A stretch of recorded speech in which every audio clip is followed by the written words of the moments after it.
Hi guys, PsychoFox here. This is the first part of my Turbo Express capacitor repair video. I bought this about a year ago. It's absolutely in mint condition. It's basically brand new, looks like it's never been played, fully boxed. And it only cost me 45 quid because there's no sound coming out of that speaker. The sound with the headphones is very quiet, but there's no sound coming from the speaker. So, this is what I'm going to do. Right, I'll show you what you need to do if you've also got one of these. It's a common problem. 4 black screws there, just Phillips head screws, you need to get them out. 2 silver screws there, you need to get out. Now they're just, that's it. There's no like security bit like on a Sega Game Gear or anything. Right, and when you've done that, you'll be able to turn it back over excuse me, and open it out to about here. And then these ribbons are going to sort of prevent it from being opened any further.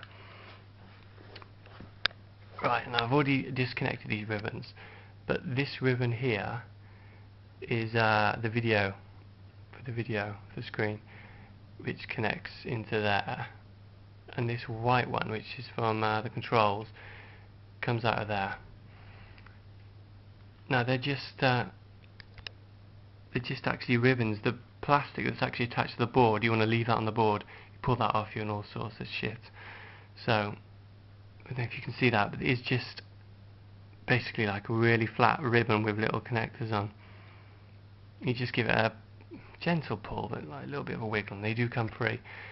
And also the little red power cable clicks into there, so you're going to get the brown one out, the white one out, the little red power out. Then this front piece will just come away and that can just be put to one side because you won't need that. Right, the next thing you're going to do is you're going to disconnect this little brown ribbon, which is for the TV tuner, which comes out of this little connector, and you're going to disconnect this little thing here, this little blue and red, which comes out of there. That's good to, while you're doing this, to make a note which way the pins face, but when I do my sort of reassembly part of this video, I'll make sure I make a note of telling you that, you don't want to be putting back in the wrong way around. Right, so once that's all done, there's one screw there holding the board in place. So that's just another Phillips head screw. So when that's out of the way, the whole board will just rotate on this white ribbon cable. It'll just rotate backwards and rest on the casing.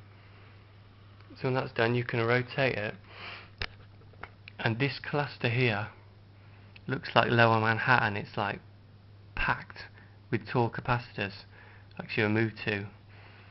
So there's about 5 capacitors here, and this is all for the sound. So this is what's causing the problems with no sound for the speaker. And there's the power switch. There's obviously a little green little bit that goes on there. Just take that off while you're taking the board off and put it to one side as well, and that can go back on when you're reassembling.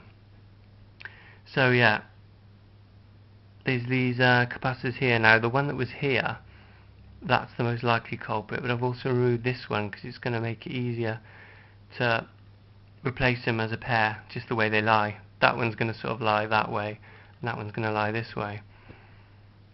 The way they come up is a bit different to Game Gear capacitors. You've got to get a pair of needle nose pliers, grip them, gently rock and pull, and they'll come away, leaving two little prongs. And they'll also leave a little black plastic sort of square little seat that they sit on. That can just be pulled off the board with a pair of tweezers. It sort of snaps in half as you do it. But this camera's not very good at going in close. You can see there's 2 little prongs, and they're marked positive and negative on the board. So those are both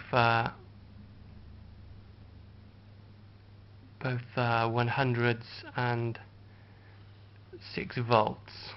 So I've got some replacements. You can use high voltage. I've got some 100s and 6.3, and that one, the one to replace that with, is 100 and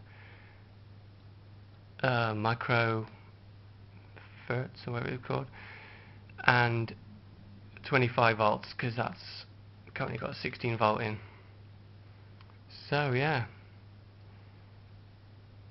this is my little project, and this is absolutely mint condition, so I'm gonna take my time and make sure I do it right and don't actually knacker the thing up.